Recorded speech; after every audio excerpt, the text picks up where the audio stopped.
Salut, bienvenue dans cette courte vidéo où nous allons vous donner la différence qui existe entre une dalle pleine et une dalle arrondie. Pour rappel, une dalle arrondie, c'est une dalle préfabriquée, c'est-à-dire on utilise les éléments préfabriqués et puis, comme par exemple les poutres, c'est préfabriqué, on utilise les outils préfabriqués et on associe ça, on fait une nappe de compression et puis on coule. Tandis qu'une dalle pleine, comme son nom l'indique, c'est un élément plein, c'est un matériau composé fait uniquement de béton et d'armature. Le mélange est coulé sur place. Maintenant qu'on a défini ces deux expressions, quelles sont donc les similitudes et quelles sont les dissemblances entre ces deux éléments? Nous allons dire que, comme similitude, c'est que les deux dalles ont pour but de recevoir les charges et de les transmettre. Ça, c'est que ce soit arrondi, que ce soit plein, ces dalles ont pour objectif de recevoir les charges et de les transmettre au poutres. Maintenant, comme différence, nous allons dire par exemple que la dalle arrondie, elle est sur le point de vue économique, elle est moins coûteuse que la dalle pleine. Raison pour laquelle elle est fortement recommandée et utilisée dans le cas où le maître d'ouvrage n'a pas assez de moyens. Les dalles pleines, elles résistent plus que les dalles arrondies, c'est-à-dire elles portent plus de charges. Si par exemple vous voulez faire un immeuble à usage commercial, vous ne savez pas vraiment qui va louer ça et quel appareil va mettre là-bas, c'est mieux d'opter pour les dalles pleines. Tandis que les dalles arrondies, c'est conseillé plus pour les cas des maisons à usage d'habitation.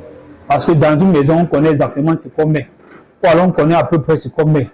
Lorsqu'on dit chambre, on sait ce qu'on met dans la chambre. Tu ne vas pas inventer le contenu des chambres. Donc on peut évaluer. Tandis que les dalles pleines, vraiment, on le fait avec beaucoup plus de sécurité. Donc lorsque vous voulez louer dans une maison, faire en dalle pleine, la possibilité d'exploiter et que le bâtiment tienne est plus élevée. Donc, c'est un peu ce qu'on peut dire pour le coût. Le coût de la dalle pleine est plus fort. Parce que ici, c'est fait uniquement à base de béton. Et le béton coûte beaucoup plus cher. Or, en outil, c'est les préfabriqués et les coûts sont relativement plus bas. Sur le point de vue de l'exécution, on va dire que la dalle arrondie, pour l'exécuter, elle est beaucoup plus facile. Et même les amateurs, en quelques semaines, peuvent s'y mettre. Tandis que la dalle pleine, ça demande l'expertise d'un bureau d'études. Parce qu'ici, il faut vraiment étudier. On ne dit pas qu'on n'étudie pas quand c'est la dalle arrondie, mais lorsque c'est la dalle pleine, il faut beaucoup faire les études approfondies. Pour pouvoir déterminer quelle est l'épaisseur de la dalle, pour pouvoir déterminer quelles sont les armatures qu'on va mettre en acier porteur et en acier de montage. Parce que la dalle pleine, elle est ferraillée en double nappe, toujours en double nappe. Lorsque vous entendez dalle pleine, que ce soit en balcon, que ce soit à l'intérieur même, que ce soit la dalle ou bien le balcon, le ferraillage se fait toujours en double nappe. Ok, et pourtant que les dalles arrondies, on va dire que c'est une nappe de compression. Ferraillage en fait de 6. Et ce que vous ne verrez jamais dans une dalle pleine. Dans une dalle pleine, le plus petit acier, le plus petit diamètre d'acier, c'est le fer de 8. Ça, c'est au pire des cas, c'est le 8. Sinon, c'est conseillé même d'utiliser au moins le 10. 12 et le 10. Ou bien le 14, ça dépend des charges et de l'épaisseur que le bureau d'études a déterminé après un dimensionnement bien fait et bien approfondi. Donc, ça c'est un peu ce qu'on peut dire sur le point de vue de l'exécution. Et si on va ajouter quelque chose, c'est que sur les dalles pleines, il faut savoir que sur les dalles pleines, sur le point de vue esthétique, on va dire que la dalle pleine est beaucoup plus esthétique que la dalle arrondie. Il suffit de décoffrer pour voir la présentation de la dalle arrondie et la dalle pleine. pour comprendre la raison pour laquelle les architectes recommandent plus les dalles pleines. Parce que les dalles pleines sont beaucoup plus esthétiques que les dalles Aoudi. Sur le plan de la rétention du son, nous allons dire que les dalles Aoudi retiennent le son. À moins que vous parlez trop fort, les dalles Aoudi retiennent mieux le son que les dalles pleines. Et la mise en place des dalles pleines sont beaucoup plus délicates. On va dire ça. Pour mettre en place une dalle pleine, c'est beaucoup plus délicat parce que là, il faut vous assurer que le béton est bien dosé, qu'il respecte bien la composition, qu'il est malassé à la bétonnière parce que là, c'est tout l'ensemble qui doit résister. Et pourtant que sur les dalles Aoudi, ce n'est pas vraiment ça. Lorsqu'on dit 16 plus 4, c'est les 4 cm, c'est les 4 cm là qu'on vibre. Et on ne vibre même pas les outils. On ne vibre jamais les outils. On vibre plutôt les nervures et les poutres. Et pourtant que dans la dalle pleine, on vibre l'ensemble. Dans une dalle pleine, tout. Si on dit par exemple que, si le bureau d'études a dit que, parce que ce n'est pas aléatoire, il y a d'autres qui pensent que on met 12 pour dire 12, on met 14 pour dire 14, on dit 15 pour dire 15, on dit 16 pour dire 16.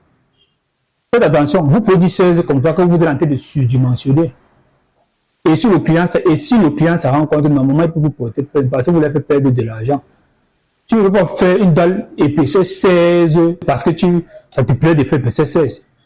Une dalle est dimensionnée pour supporter certaines charges. Donc, quand c'est une dalle pleine, s'il vous plaît, envoyez ça au bureau d'études. Le bureau d'études qui doit te dire si elle peut te définir l'épaisseur de ta dalle pleine. Une fois qu'elle a défini l'épaisseur de la dalle pleine, il faut vous rassurer que sur le chantier, l'exécution se fait à la lettre, suivant les normes. Si à la fin, on doit avoir un béton à 25 FC 28 jours de 25 mégapascal, quand on recommande le béton à nos états limites, les normes du béton à nos états limites, il faut vous rassurer que c'est toute la dalle qui fait 25, qui fait ces 25 mégapascal, qui fait ces résistances 25 mégapascal. Donc, normalement, vous devez faire les tests d'écrasement au fur et à mesure que le béton est mis en place pour vous rassurer que le béton qui est en train de couler, je ne dis pas que vous battez pour ici sur la dalle. Vous pouvez monter sur la dalle, même si vous utilisez le kanga, même comme c'est déconseillé, si vous utilisez la bétonnière, vous pouvez vous rassurer que quand il baigne et qu'on veut y étaler, prélèvement direct, à l'aide des éprouvettes, et puis on envoie au laboratoire et on confirme avant que tu réceptionnes cette dalle. Parce que lorsqu'on coule une dalle, la norme c'est 20, là, ça doit résister à 25 mégapascal. Mais peu sont ces dalles qui résistent à 25 mégapascal parce que vous regardez la dalle avec les yeux, on ne regarde pas la dalle avec les yeux. Moi, comme je me demande de regarder les yeux, je ne suis pas sorcier. Il y a les appareils pour regarder ça. Il y a les tests en laboratoire pour regarder cela. Donc, vous ne pouvez jamais savoir si votre construction est bien faite. Si vous n'êtes pas familier au laboratoire, Aoudi, non, ce sont les nervures, lorsque le ferrage est bon. On a fait une vidéo, on a parlé du ferrage des nervures. Lorsque le ferrage est bon, c'est pas un problème, c'est pas vraiment un problème. Les poutres sont bonnes, c'est pas un problème. Ok, ce qui travaille vraiment, vu que la nervure ne porte pas, c'est les poutres qui vont travailler. Donc, si l'IA ça transmet que les poutres sont bonnes, moi j'ai pas de problème. Mais en dalle pleine, chaque point est important. Raison pour laquelle dans le dimensionnement, on parle même de maillage. Il y a les méthodes de dimensionnement des éléments finis de la dalle pleine, c'est pas la même chose. Donc, c'est ce que moi j'aimerais partager avec vous. C'est ce que j'aimerais partager avec vous dans cette courte vidéo, c'est que lorsque vous voulez couler la dalle pleine, faites attention. La dalle Aoudi, faites toujours attention par rapport à ce qu'on a dit dans la vidéo appropriée. Mais sachez que la dalle pleine, elle porte dans les deux sens. Donc, vous n'avez pas droit à l'erreur. Donc, je suis pas en train de dire ici là que faites ceci mal, faites ceci bien. Tout doit être bien fait selon les règles de l'art, mais encore beaucoup plus lorsqu'il s'agit d'une dalle pleine. Donc, c'est la raison pour laquelle la dalle pleine, elle est beaucoup plus coûteuse parce que la méthode d'exécution, elle est beaucoup plus complexe que la méthode d'exécution de la dalle Aoudi. Et elle demande aussi beaucoup plus de matériel. Comme par exemple le coffrage, il faut beaucoup plus de coffrage dans une dalle pleine que dans une dalle Aoudi. Beaucoup plus.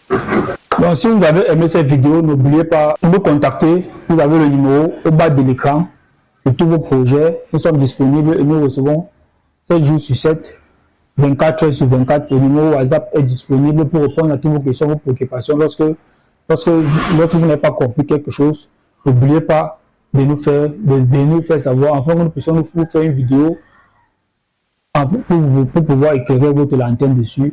Sur ce, merci d'avoir regardé cette vidéo. N'oubliez pas de vous abonner si ce n'est pas encore fait et inviter d'autres personnes à s'abonner à la page. C'est important pour le référencement de la chaîne, c'est important pour que la chaîne soit mise en avant dans le moteur de recherche. Merci.